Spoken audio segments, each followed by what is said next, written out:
Somewhere in space, this may all be happening right now.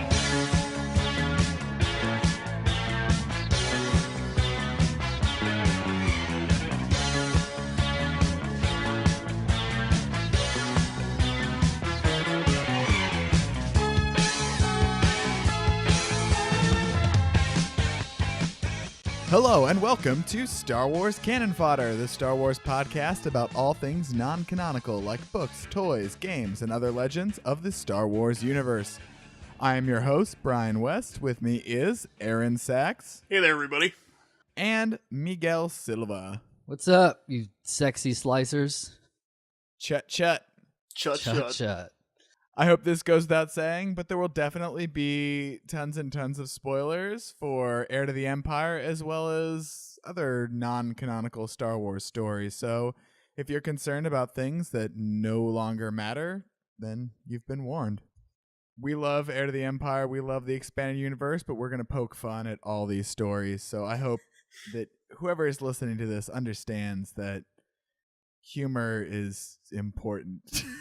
Especially if you listen to the last episode. Yeah, I think that if you get through like the last two episodes, you've got a good vibe for what we're doing and what we're about. I can't get over that ribbit nonsense. Man. Ribbit. Yes, please, Aaron. Ribbit. It's terrible. Don't be such a glit biter. I was on board for everything else. Yeah. We should make glit biter shirts. Yeah. Would people buy a shirt with like a Star Wars type that just says glit biter? I mean, I'd wear one. I don't know if I'd buy one. I would buy it if it had a picture of Morth Duel on it. Like with his giant eye and like his weird, just and all his weirdness. So today we are here to talk about the first book of the infamous Thrawn trilogy, Heir to the Empire, by my friend Tim Zahn. Tim. You call him Tim. First name basis. Timmy Tim Z. Z dog. Jesus. Call Okay. him ZZ Top. Yeah. So I wrote a lot of notes, guys. Oh, did you? I got a lot of notes. Furiously taking notes while you were at work. Yep. Yeah. Let's provide a little bit of context for this book. I mean, we covered this mostly in our first episode, but Heir to the Empire was significant in that it was basically the first book put out by Lucasfilm saying officially this is the extension of the Star Wars universe. 5 years after Return of the Jedi, this book picks up and we're going to go from here and we're going to fill in the gaps and build the universe and build a new continuity to supplement the films. So Yeah. it was a big deal. Yeah, and holy shit, I didn't realize how many things debuted. I'll just say that up front, like in Heir to the Empire. Yeah. All these crazy things that we are like mainstays, common things. Yeah. Coruscant, Right. Yeah, That's a big one.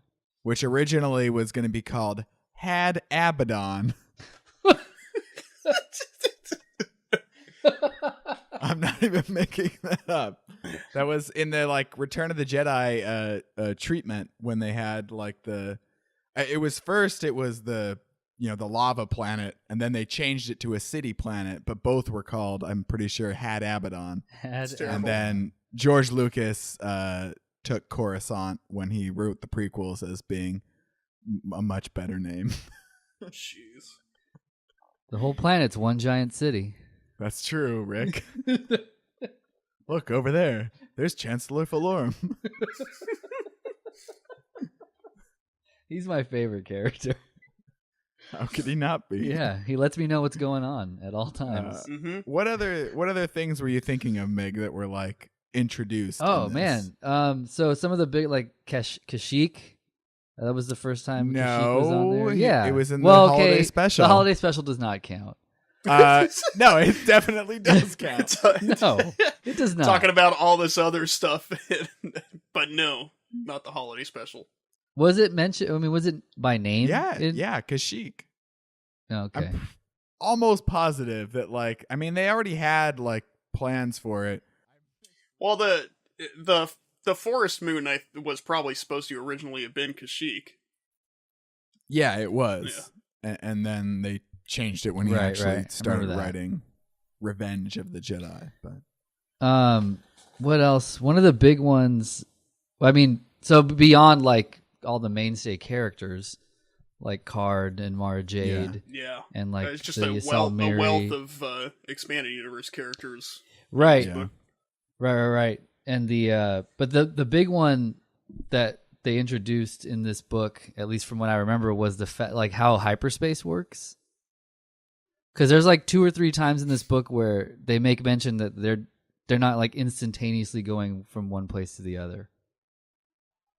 So I don't know what it was like before, but I think this may have been kind of the turning point in making Star Wars more sci-fi, right? Like really explaining a little bit more of the tech behind stuff. Yeah. If I had my main criticism of this book, it would be that it's probably too science fiction-y. Wow, really? Yeah. Yeah, I don't get that at all. I love that. I mean, I didn't even get that from it, but like, what do you mean? Like, what's too science fiction-y? The way it's written, the way they try to explain things, maybe not too science fiction-y, too science fiction novel-y specifically. The way things are named, there's a lot of like things that are just named absurdly because they sound science fiction-y. Dude, and they're the planets in absurd ways. Yes, the planets in this novel are fucking nuts. Like they all are just the most insane names. Well, everybody too, like Sabayoth, like Joris Sabayoth is like. If I had not listened to the audiobook, I would have no clue how to say that name. Yeah, like everything is named like ridiculously and Kaba Rock. What are you talking about? Kaba Rock is weird. I don't think that's how it's pronounced. Or I think it's Vornskers? Kabarak. Is it Kabarak? Okay, and Vornskers? Yeah, Vornskers is there, yeah. It's like a fucking Willy Wonka or something, man. my favorite's the Ysalamari. Right. And then I think it's Islamari. Is that how they say it in the audiobook? That is how they say it in the audiobook. Islamari. All right. Yeah, but that's not even the planets, man. Yeah. The planets just in this book are are crazy. Like I can't get around them. I couldn't even write them down. I couldn't write them down in my notes to even talk about. all my notes are like written phonetically. Okay. Because I can't handle writing this stuff the way it is written. And also, I mean, when I say science fiction-y book, it feels like he went in with a prerequisite of it needs to be this many pages. Like it has to be between this page number and this page number and has to meet these sort of like standards of a science fiction book for this audience. And I find that this and most Star Wars books are too long and have way too much padding in them. I completely disagree. Well, okay. For example, there's so much stuff in this that could be cut that doesn't need to be there. There's like 3 or 4 attempts on Princess Leia's life. Why not just have 1 or 2? Like you only really need the first one, and then you need the one where she actually talks to the what are the creatures called? Nogri. The Nogri. The Nogri. Yeah, you only really need 2. And there's like 3 scenes where there's like the New Republic Council talking, or 3 or 4 scenes, and they're all scattered about. Like, just make those 1 or 2 scenes. There's a lot of when he goes to Dagobah, like Luke goes all the way to Dagobah. Okay, that part I'll give you. Just to like for nothing, just to have like a memory of something that didn't even happen on Dagobah, and then he comes back. It's like a whole chunk that is completely unnecessary. I'll give you that. I'm not about to explain some of the nonsense that Luke did in his youth. Well, it just feels like that style of storytelling, while not necessarily bad, doesn't lend itself to what I like about the Star Wars movies, which is like the fast-paced, fun adventure, space fantasy. It doesn't feel swashbuckly. It feels dry. See, I found it science swashbuckly. fiction-y. Like those scenes you're talking about with Leia, they're great because she comes off as a badass. Like she does a lot of badass things with the Force. So you're like, fucking finally, like you're doing something great. It's also setting up a lot for what's going to happen later in the books, right? With the whole Lady Vader thing. So if it's just one or two attempts, like, then the weight of what they were, like the sin they were committing or whatever, is not as heavy and not as strong. But having all these different attempts, it drives home their like remorse, in the end, or when you get to that point. For me, I think this book has the perfect amount of, like, we were talking about D&D earlier, right? The perfect amount of fluff and crunch, right? So getting that kind of, like, not the hard fiction or whatever, but like the more serious writing, and then the fluffier kind of just set dressing type stuff. Mm-hmm. Yeah, I was like enthralled, excited for most of it. Like, yeah, I don't know. Like, it was just, it's fun. It's my favorite word. It's fun. Well, we should probably, I will say one other thing, because I don't want people to think that I don't like this book, because I do like this book. Okay. Liar. And particularly what I think, Liar. I think what the strength of it is that Tim Zahn does have a good handle on the original Star Wars characters and also on George Lucas's writing style. Yeah. And I think he does the a tone really is good perfect. job. Yeah, he does a really good job with, like, especially Luke doing, in a way, I think that when some people write Luke, they almost write him more poetic and more interesting than he ever comes off in the movies. And I don't mean that as like a slight on the movies, but he's pretty stoic by Return of the Jedi. And I think that's hard for people to write, but Timothy Zahn does a really good job writing Luke Skywalker that really feels true to where he left off in Jedi. A lot of the issue that some writers might, at least that I see in some of the books that are set, farther after, is at that point the character's evolved.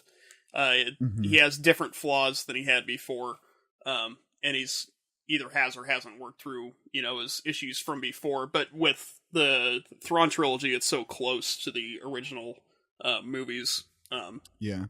Accentuating those flaws and working with that character and only having to evolve him, just by 5 years or whatever, probably helps that a lot. Yeah, and he makes him an incredible badass. I mean, at the spoilers at the climax of the book, Luke takes out like a whole like garrison of stormtroopers without the Force. Yeah. Well, we'll talk about all that. Let's start breaking this thing down as chronologically. Yeah, Okay. especially for the listeners who may not have read this book. It starts with hot chocolate. I have that in my notes.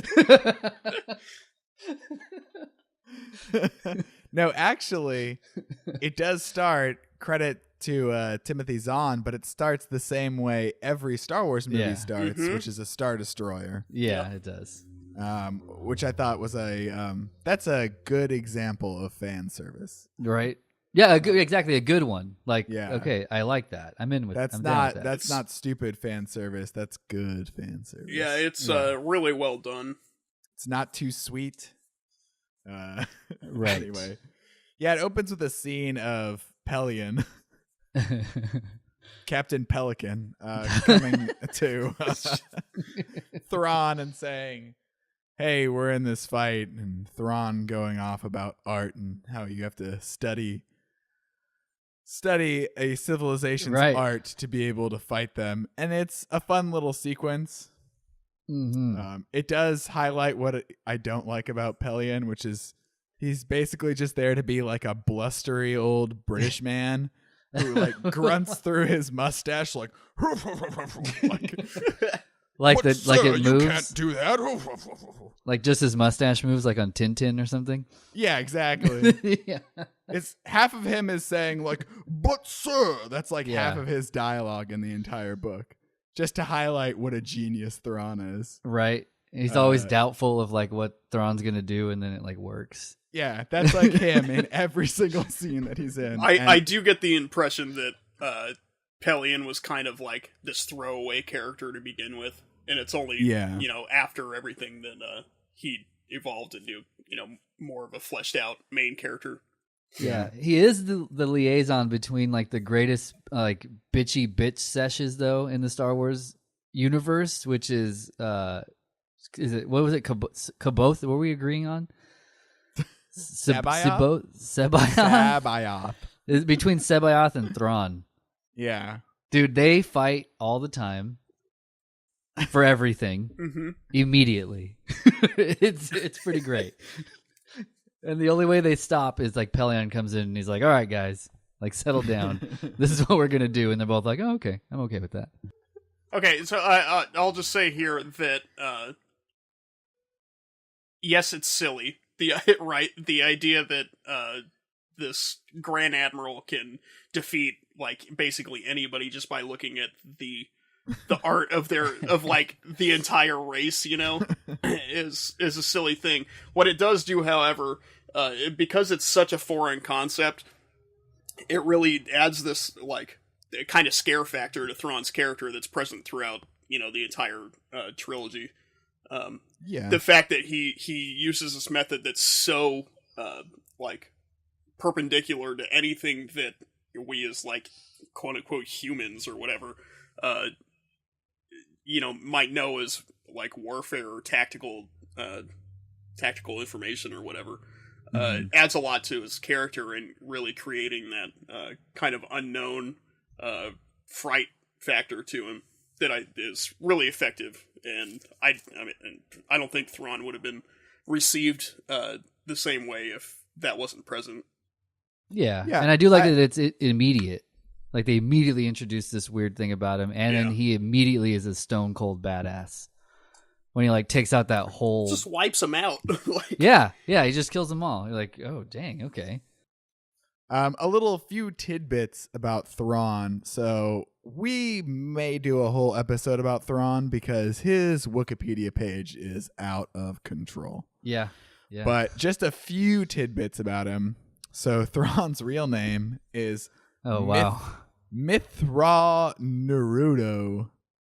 So he's Naruto. Yeah. And Thrawn, of course, is a non-human. So this is possibly the first instance of a non-human Imperial officer like introduced in a story. Yeah, that was definitely a point of contention at the time.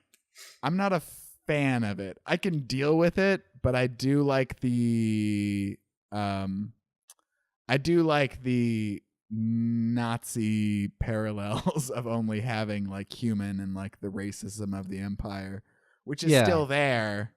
But well, because they make such a big deal about it. Yeah, like, and it just further points out that like that's how good he is. Yeah. That's why I'm willing to accept it. I don't, especially in the wake of the prequels, where that whole element was just not present with Palpatine.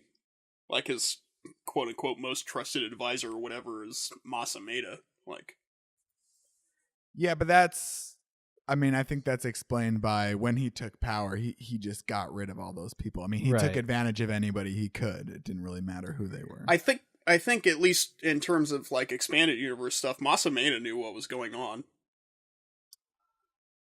This is a subject for an entirely different podcast. I'm just saying, like post prequels, I don't think it's like as odd. Now let's dive into the Machiavellian intricacies of Star Wars politics. Let's get into some like conspiracy theories within the Star Wars universe. Well, now we're in my wheelhouse. Yeah, inside job, man. It's an inside job. I do take issue with Thrawn being a little bit of a Star Trek variety of alien, being that he looks human, but he's blue. You know, it feels a little too Star Trek-y and not Star Wars-y, but it's fine. It's a nitpick. I'll live. He is a chiss. Yes. Right. That's in the duology. There all is kinds of craziness. Oh my god, there's so much to go into there that we really should not talk about. Yeah, I was to say we should not talk about Thrawn himself. Okay, all right. Because there's all kinds, man. One other note that I just want to mention because I found it and it was funny to me. So this is about the Chiss on Wikipedia, and it says, while their hair was typically jet black, it did on rare occasions go gray with age, and it was believed that gray hair was a sign of siring exceptional children. Yeah, of course. I'm glad that somebody wrote that into the Star Wars universe. Yeah. I mean, you read these books and you have questions, and I'm glad people are able to answer those questions that you have when you read the books. Yeah. Like, I wonder what Thrawn's hair would look like when he's older. And if it's gray, why is it gray? And it answered both of those questions for me. He's good at siring children. And So back to this book. On Coruscant, Obi-Wan Kenobi approaches Luke Skywalker and says, basically, I can't help you. Goodbye. Yeah, I love that. That was what I wrote in my notes. Is that like he appears to him in a dream to tell him, I can't help you through the Force anymore. Yeah. So later. I get why they did it. Yeah, me too. Nonsense. Yeah, no, I do. But... Yeah. I mean, it ties into the whole the Islamari thing. I think Tim Zahn, old Timmy Z, felt that he wanted to take the Force out of the equation for Luke and really show why he was such a strong character and an impressive warrior even without his Force ability. Well, it also drives home that, like, look, Luke is on his own now. There's nobody else to help him. But I think that part was a little fan servicey. It's also oddly brief considering that everything else feels really drawn out to me. Yeah. And it is very brief. And this is, of course, where we get the tidbit that Luke Skywalker learned about hot chocolate from Lando Calrissian. Yeah. So, that's one that I vividly remembered from when I read it the first time. The only person of color in the Star Wars universe taught Luke how to make hot chocolate. Yeah, baby. Just deal with that. Deal with that. We then, of course, cut to Leia Organic Leia Organic Solo is what I just said. Yeah. Leia Organa, who is married and 3 months pregnant with twins. Yeah. I do like, too, that they just throw that, it's just, that's where we come in. Yeah. That, she's pregnant, they're twins, let's move on. Yeah, we don't need that marriage ceremony or, Right, that's a whole nother book. Test. Yeah. That'll be a book later on. Some droid hovering around going, ooh-bah, ooh-bah. Yeah, and then Han, and then where do we find Han? In Mos Eisley Cantina. Yeah. One of my favorite things, and one of the first of many. Oh yeah, that was back on Hoth when we did this. Or that time on Cloud City when I did this. Oh man. Just in case everybody reading forgot the movies. Right, exactly. Yeah. Yeah, Han does probably carry the brunt of that kind of stuff in this book. Yeah. Although Han does, when we were laughing about the planets, and maybe jump ahead a little bit, but he even makes a joke about all the names of the crazy planets. Does he? I don't remember. He says something about one of the planets and then two others that I can't pronounce. So he's still the comic relief. Yeah. Yeah. He's the bender of this book, as it were.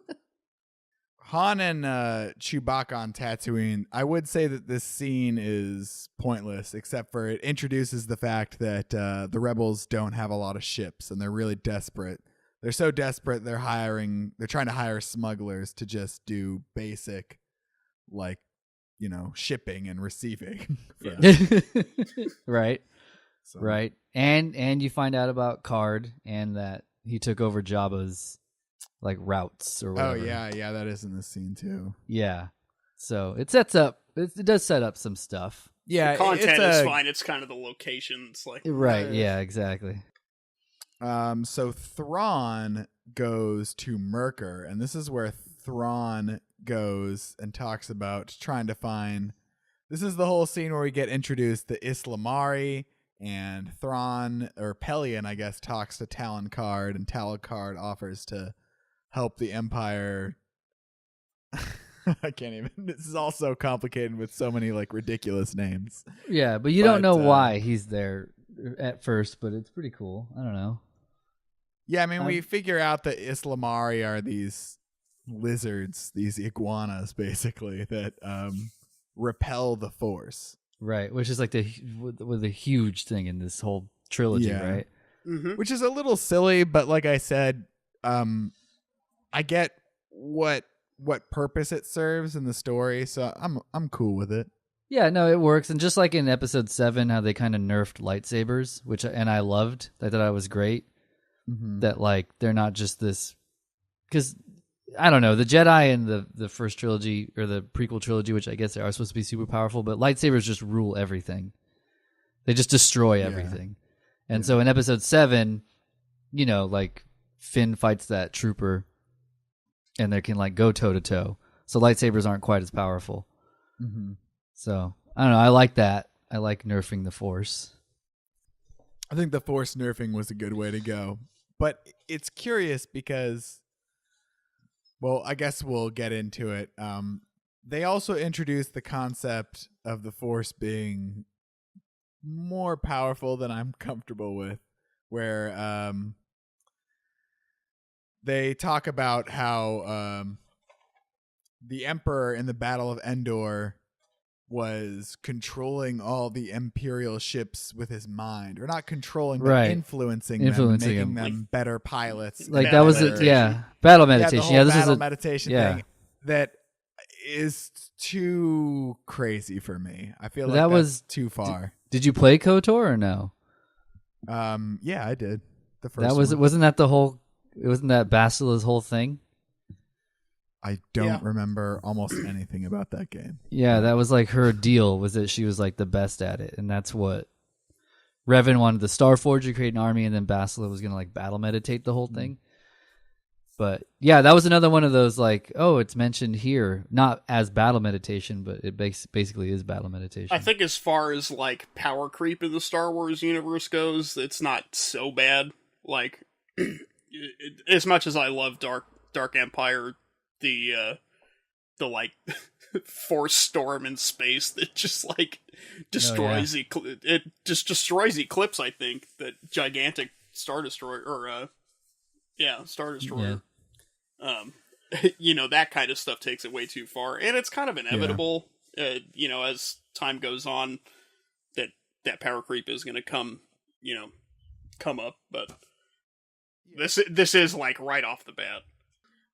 It's a big part of Thrawn's whole plan, because he's going to get the that's his whole plan, right? Yeah, the Islamari, so he can help defend himself against both Sabayoth and Luke, anyone with the Force. Really, it's a part of various plans. And and Sabayoth tries to kill him immediately, which is great.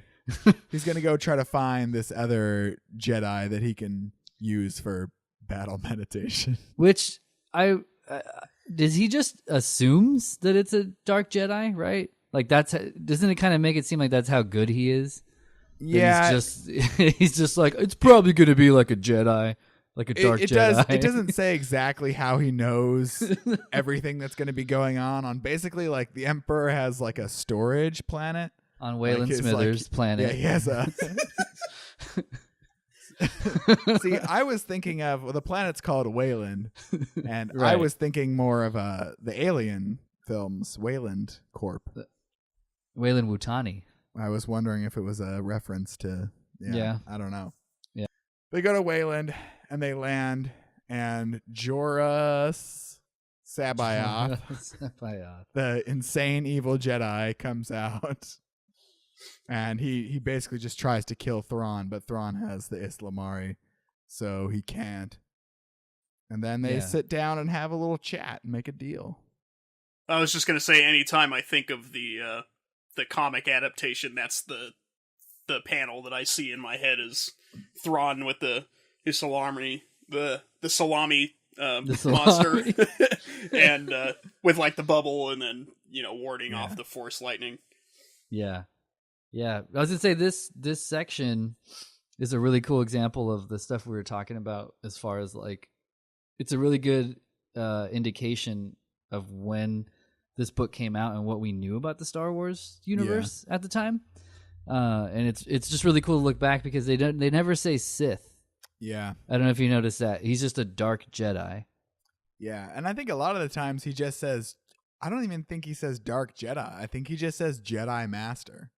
Yeah. And then they mentioned the clones, which I thought was a really cool part, just because, I don't know if this is true for you guys, but it was always kind of implied or assumed that the Jedi fought clones in the Clone Wars, and that's what the Clone Wars were. Yeah, even though cloning is obviously introduced and then elaborated on in the prequels, I don't really like it as a concept for Star Wars. It's one of those things that feels too science fiction-y.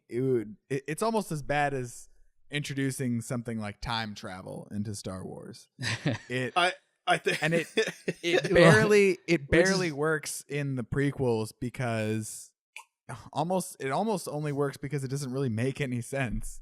Like, they just say, oh, these one group of people cloned this army, and then no one ever did it again. I think it works for the prequels because it is so like kind of out of place, right? Yeah. Like, oh, there's this clone army that got created, and like there's some nonsense around it. You're like, what? Yeah, it feels very silly in the prequels, which is actually what I like about it. But as stupid as that sounds. But when it's used in a context where it has universe-changing implications, I find it to be like a path they shouldn't have gone down. Well, I think what makes it work mostly for me in the prequels is that it is like this kind of not separate, but separatist. Yeah, nice. It's this thing that obviously, like, they don't make it sound like it happens often, right? It's like this one army that's created for the Republic or whatever. And that's kind of it, right? Yeah. It's like this one group of beings that have this cloning operation, but like they go to the facility and like the entire operation is just this one thing. They don't establish it as this kind of universal thing that happens, cloning all over the place. Yeah, it's not Oprah, like, you get a clone. You right, get a clone. yeah. Jesus. But, so yeah, it does feel weird seeing it elsewhere. And again, like in Dark Empire, it was, I guess it kind of worked there. But it's weird seeing kind of clone type stuff in the Star Wars universe. Yeah. Yeah, I'm with you both there. I'm with Aaron, and just like, at least it is a big thing. Like, yeah, it's crazy, but at least they kind of recognize, like, yeah, this is crazy. Like, it started as a war, and like that's why it's such a big deal, because it's crazy. Like, yeah, it's a crazy thing. Yeah, we'll I mean, there's a lot on Sabaoth we could talk about, but I think we're gonna probably skip it until it's revealed. We're gonna do the other books in this series, but okay.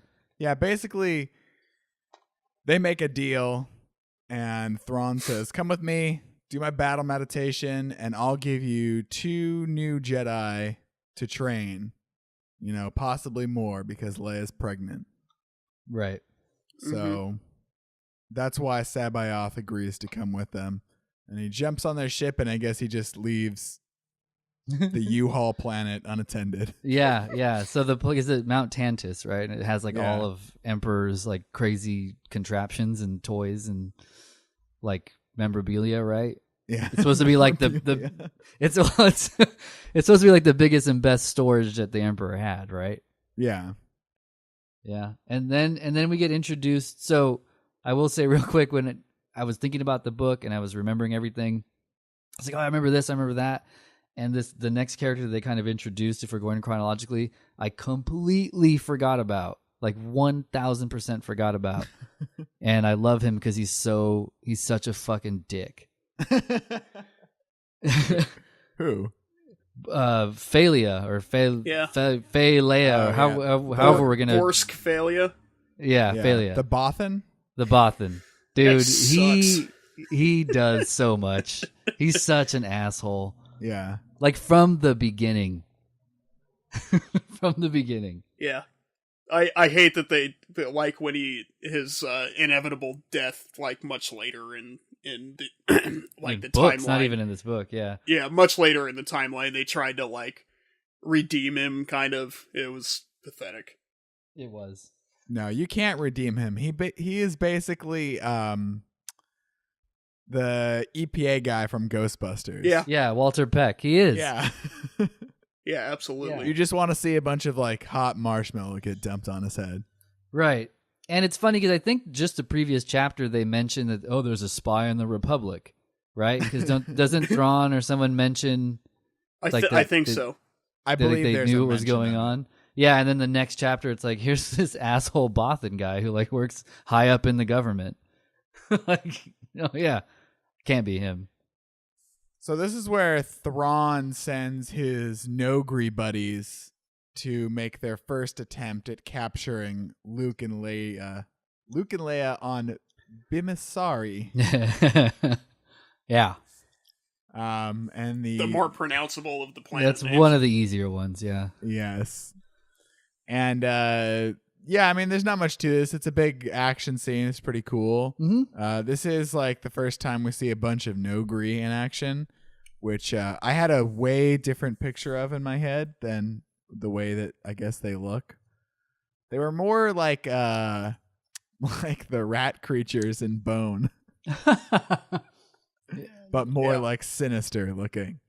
But then you see them and they're just I don't know. They look like they belong in a sword and sandals story, you know, like Conan. Not or quite, but maybe a little bit. I just loved. I remember when the first time I read it. So when I was a kid, I loved the Nogri. Like loved the Nogri. Yeah, they're cool. Because they like they're short and stout, like I was. well, and they move. They can move like completely silently, right? Yeah, that's why I figured them as more shadowy, cloaked kind of things, and less like, I don't know. At least the way they're drawn in the comic book, they're like raw. Well, they look like Gollum in like the comic makes them look like burly. Yeah. Yeah, that's I guess what I'm talking about. In the guide to characters, they look like Gollum, kind of, which makes more sense, right? Yeah, yeah. When I was a kid, my mom used to, anytime I would sneak up on her or like walk around the house, she couldn't hear. She would say I was a Nogri. That's how cool my mom is. That is pretty cool. Yeah, that's pretty much all there is to that. Then there's another failed kidnapping on Bipfash. Yeah. Good job, Brian. Which is spelled BPFFASH. That's 100% true. Yeah. Which sounds like a sneeze or something. Mm-hmm. Bowel movement. Mm-hmm. One of the things though on that first kidnapping though that I liked that I wanted to point out was because we're talking about the characterization of Luke, is that he is very reluctant to like kill those the Nogri, which I thought was good in keeping with, you know, that he's learning, you know, as far as being a Jedi. But then when the going gets tough, dude, he straight up murders them. Yeah, he does. Like, and he's which all is a badass. weird thing. I never even thought about it till I was older, and such things mattered to me. But it is kind of weird that in Return of the Jedi, he's just slaughtering people. Oh yeah, dude. Yeah. Like he doesn't even attempt to talk to the Gamorrean guards. He just chokes them. He just kills them. I've always had some contention with the idea that he just like force chokes them and murders them in that scene. Yeah. I think he's just kind of showing his power, and that they're, at least the way that I take it, is he's not necessarily not force choking them, right? But Look, he's not force choking. But not to the point, just to like show his power, not to just murder them. They're not dead. What do you guys? They're think not now? dead. They're just sleeping. I agree.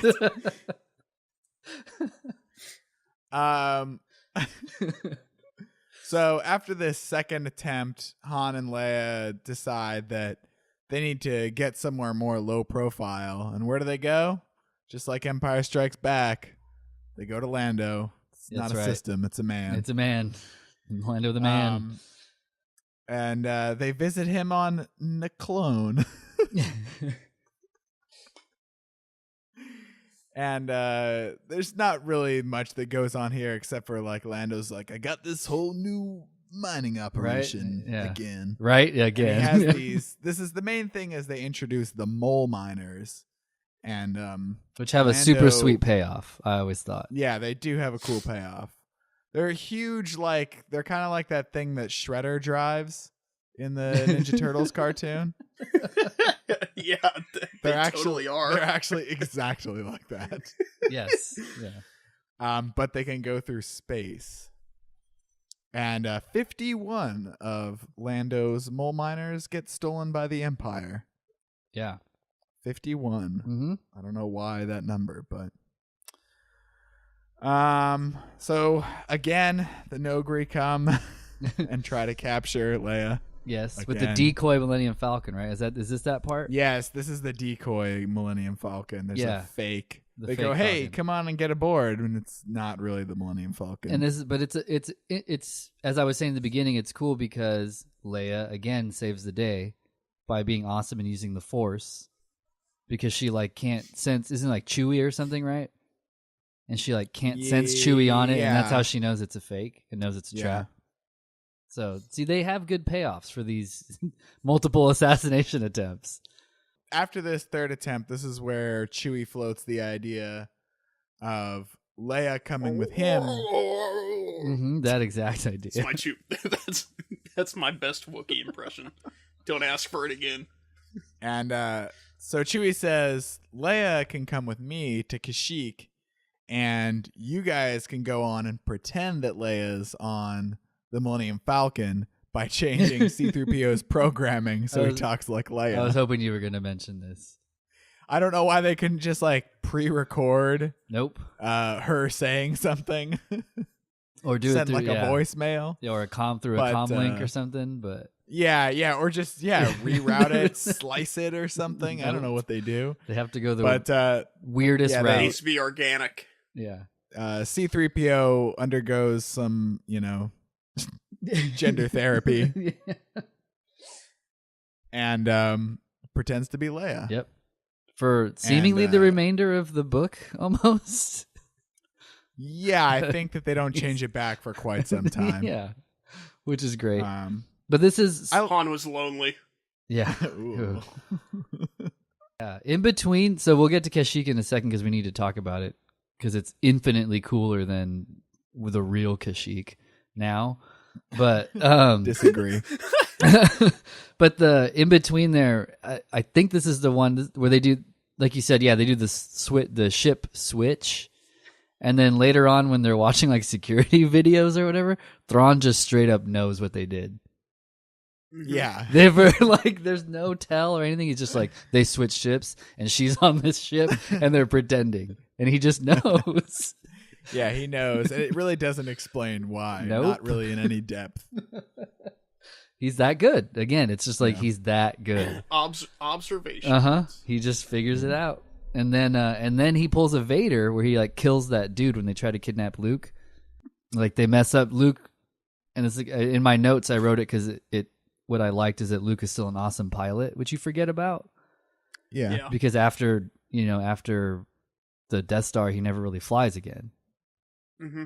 And so I guess he doesn't. Yeah, Well, I mean, other than Hoth. Oh, true. Okay, so after Hoth. Yeah, after Hoth, he never like flies. You never see him being a cool pilot, which was like how they started. And so in this one, he has some cool maneuver where they're like a tractor beam, and he's like flying around, and he's all awesome. So I like that. And then like the guy, Luke pulls some crazy maneuver that the tractor beam operator, I guess, right? Like didn't foresee. So Thrawn kills him. And so Leia arrives on Kashyyyk and meets Ralra. And so this is a point in the book that this section, which I would enjoy, it was kind of ruined for me because I consumed this book via audiobook. And the Star Wars audiobooks as a whole are really good. They're like really well produced and they get pretty good narrators and they have sound effects and music, but they don't overdo it. With the exception of the choice. Okay, so Ralra is a Wookiee who has a speech impediment that allows him to speak in like basic, which right there I think is stupid because he really doesn't like say or do anything that really needs to be said that they couldn't have just done in narration. I don't know why they really felt like they had to make a talking Wookiee. Yeah. But they did, and the way it is done in the audiobook is the poor narrator doing an impression of Chewbacca like roar while speaking. Oh my god. So he does this like, hello, my name is Rora, and I'm here to help you. Oh my god. And you know, Thanks, Scooby. it sounds like a mix between like Scooby. I don't know what it is, but it's absolutely terrible. And I usually play these, you know, while I'm working. So the speakers are far away from my desk and I have to turn it up kind of loud. And I just think, God, if my neighbors, you know, like are walking by my front door and they just hear like this, they probably think there's something seriously wrong with me. Like, what is this person listening to? And honestly, I don't blame them. I don't know. Yeah. It's terrible. Mm-hmm. It sounds terrible.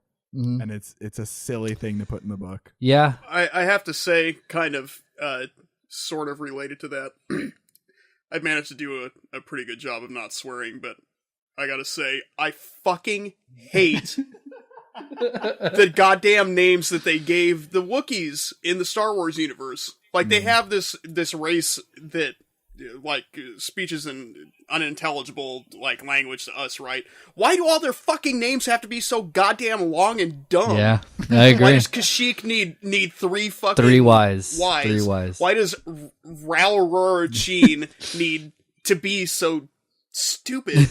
It drives me insane. I hate it so much. Yeah, I mean... that is all. Yeah.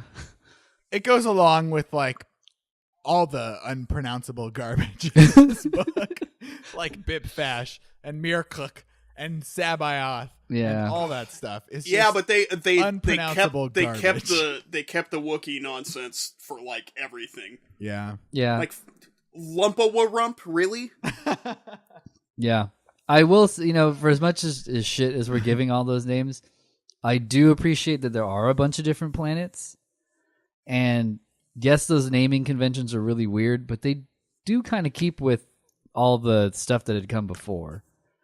I mean, granted, he's creating a lot of it, and maybe maybe I'm thinking because he created it, that's why it's like normal now. But all the other stuff doesn't bother me. It's just really the Wookiee names, for whatever reason, drive me insane. Yeah. No, it's hard, especially when you're reading it and you you step back and realize you've just read, you know, a paragraph that has 30 made up words in it. But at least I think that might be part of it. Like, it really takes me out of what I'm reading. Like, there's no way that any sane, like, being would create, you know. So, like, put yourself in the Star Wars universe as like a translator or whatever. Right? Done. Yeah. yeah. There. All right. None of these words or like these names sound like anything that we would have heard Chewie say. So how is it that that's like how they were translated? Yeah. I don't know. Yeah, they never actually. They're not phonetic. It's true. Like. Yeah. All right, that's enough. Rant over. No, hey, I got mine, Aaron. So when Luke ends up being stranded after his little battle, and who stumbles upon him in the middle of space? Talon Card. in Yep. his ship, the Wild Card. Yeah. Which, Looks like a handbag. Yeah. kind of. I don't know. This is one of those things where my impression reading, oh, his name is Talon Card and he named his ship Wild Card. Reading that as an adult, I'm like, that's stupid. But I think, it does fit in to the Star Wars universe. I mean, this is a universe where they had a character, in A New Hope. They're like, oh, this guy's a real loner who only cares about himself. What should we name him? Han Solo. This lava planet is really far away. What's it going to be called? Mustafar. So I guess in retrospect, it's fine, but yeah, whatever. Yeah, it's anyway. like, this music is really like upbeat and all over the place. What are we going to call it? Jizz. Jizz.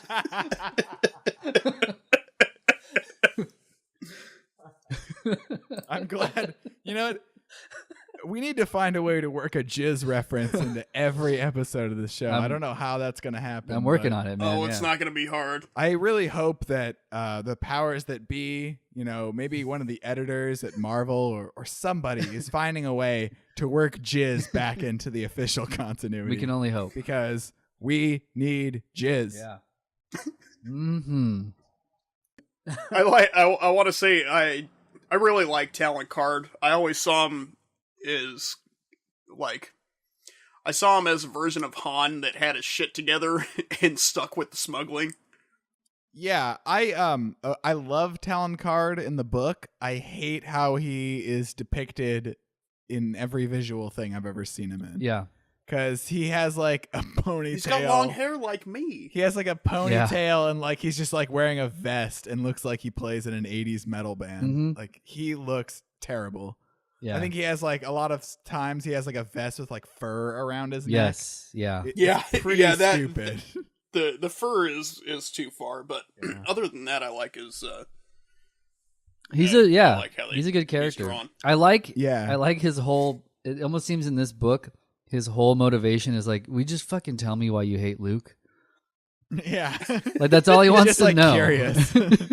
And then even when he gets Luke, and then he's like, "Look, I'll probably let you go if you just tell me why she hates you so much." Yeah, yeah.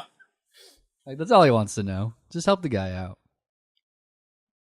Yeah, so Card picks up Luke, and he's not sure what he wants to do with him. So he goes, well, you're just going to stay here till I figure out if I want to turn you over to the Empire and try to get some reward out of it, or just sit on it for a while and see what else I can, get into this, work into this deal.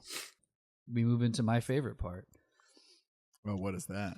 Well, just this whole next sequence with like everything. Three's a Company? Yeah, basically. The sitcom on the Wild Card. It is, where everybody happens to show up there, and it's Yeah. like, quick, Luke, get in the closet. No. Lando and Han are here. Okay. Oh, Lando and Han, you gotta hide because Thrawn's here. And like, Yeah. it's like if this was It's a true. sitcom, somebody would be like behind the drapes, and you'd be able to see Han's shoes under the drapes. Yeah. It's not as so. That's all true, but at least they kind of set that up from the beginning because they mentioned very, very early that they want to go see Thrawn or Card. Yeah. It's not like the Battle of Sluis Van, where that one is just they all happen to have a reason to go there, and that happens to be where Thrawn is going to attack. Yeah. But I'm getting ahead. Sorry. I poke fun out of it. I like the sequence. If anything, I wish, because like I said, I do find this book to be a little bit dry. I almost wish they had leaned into the absurdity of it a little bit more. Talon Card's trying to, play everything to his advantage, and Luke takes the opportunity to hotwire a door and get out of there With his hand, which I thought was cool. Yeah, he uses his hand to His robotic hand. power through the door or whatever. Yeah. Which is cool. And Mara flees to try to recapture him, and then they crash on what is the planet called that they're over? Mirror or Merker. They yeah. crash on Merker. Right. It's where everything happens. Yeah, that's where Card lives. That's where the Salmiri are like native. It's also where Vornskers are native, as we find out. Mm-hmm. So Thrawn insists, because he suspects that something is strange is going on. Thrawn goes, "Oh, well, let me send some stormtroopers to aid you in your search for your pilots who just crashed their ships," or whatever lie Card tells him. Yeah. So then you have Card's men trying to find them, Mara and Luke, and stormtroopers trying to find them, and Mara and Luke really not wanting to be found. Right. Well, No. not wanting to be found by the Imperials. I do love that section, though, because, as you were saying, he does give a lie. But it shows how awesome Card is and how quick thinking he is and how much he trusts Mara. And you get a sense of their relationship because he doesn't, like, object. And his only thought is, like, Mara can take care of herself and she's smart enough to figure out, like, what's going on. And then not only that, but Card, not really intimidated by Thrawn. Like, he doesn't freak out. You really get a sense of how Card reached where he's at, you know? Yeah. Especially after everything with Jabba falling apart or whatever, and Card gaining the control. Yeah. It's really, really clear in the characters. So yeah, this is where Han and Lando and Card's men basically like team up, and they go to try to find Luke as well. Yep. Or go out to find Luke. Yep. Meanwhile, they're lost in the forest where the Salmiri are native, Where so there's Luke has no maybe force sexual power. tension. All kinds, like dripping. Dripping. Mm-hmm. And that's where you get the whole, like, she finally gives him the story, and you get a lot of Mara POV.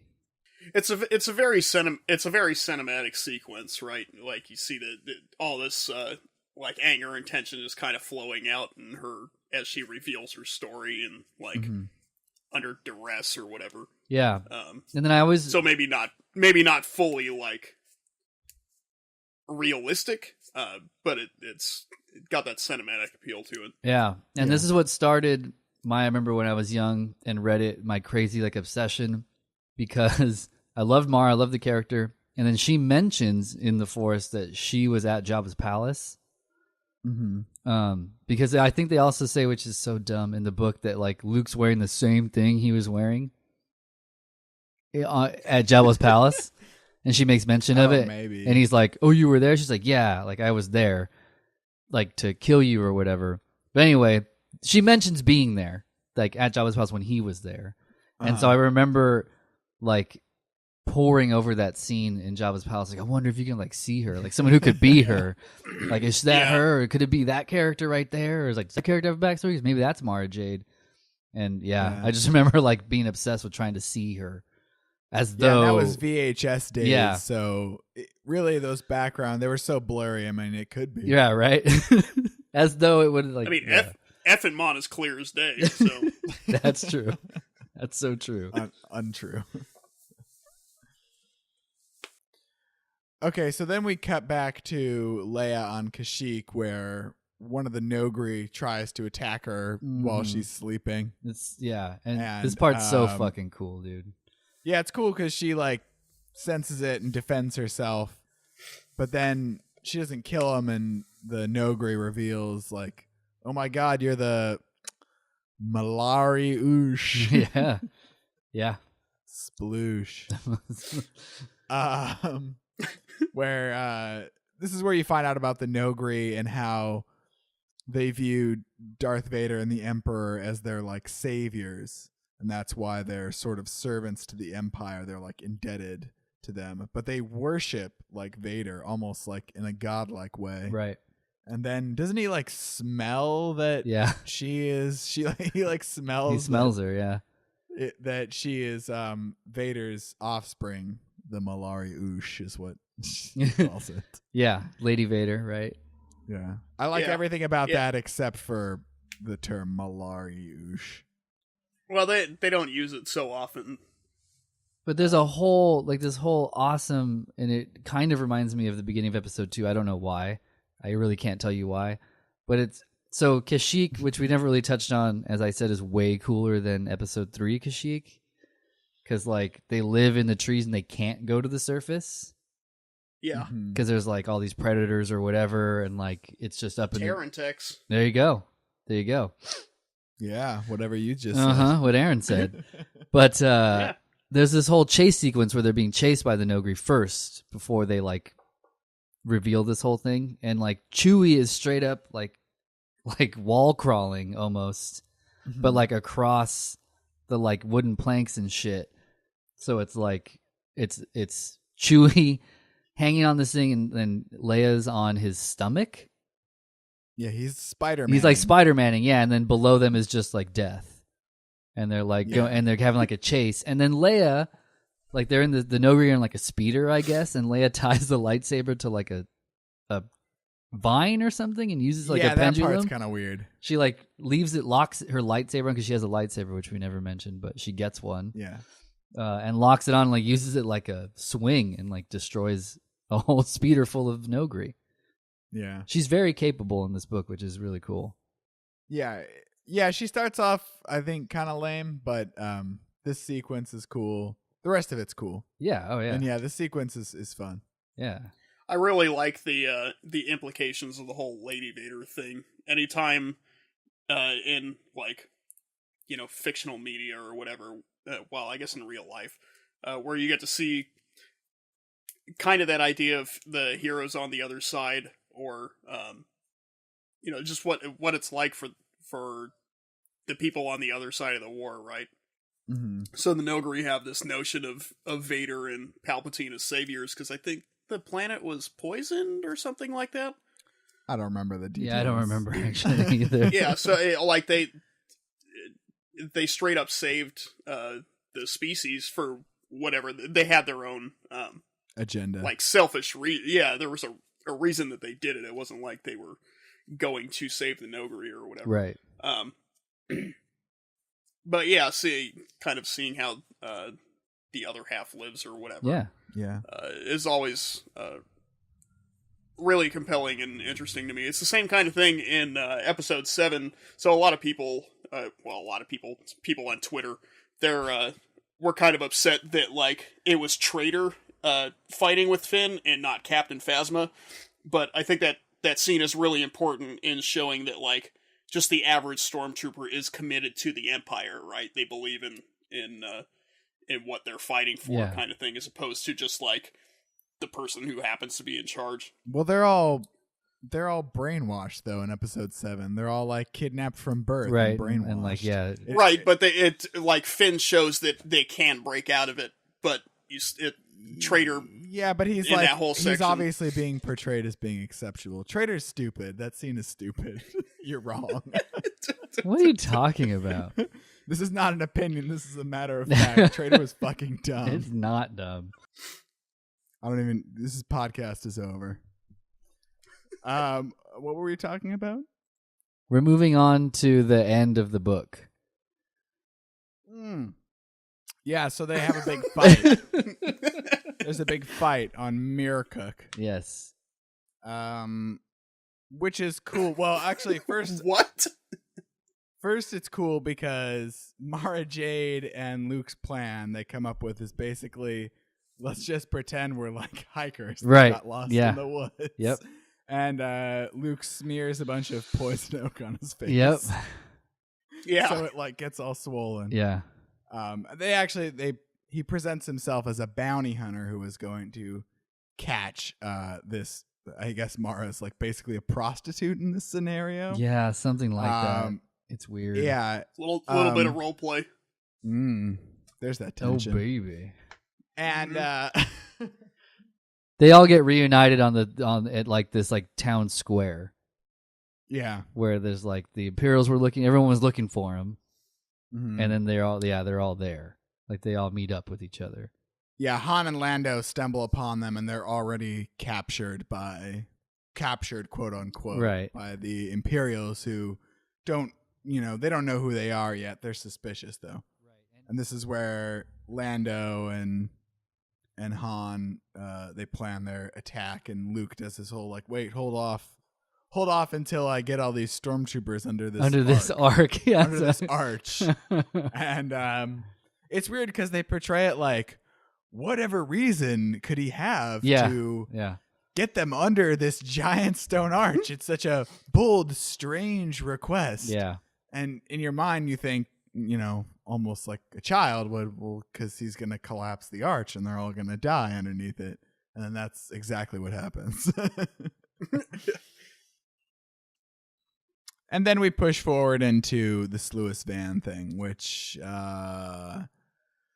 it's basically they all decide to go there. They all have a reason that they need to go there. It's Thrawn's plan to ambush. There's a bunch of transient ships there. Right. And what homeless ships. Yeah, and what Thrawn is thinking is that he's going to take these mole miners that he stole and use them to like drill into the side of these ships and steal all the ships. And in the time when it's already established that the rebellion, or not, well, they're not the rebellion, the Republic, the new Republic, really needs ships more than anything else, it would be like a huge blow for the Empire to take like a big fleet like that and make it theirs. So a very odd plan, however.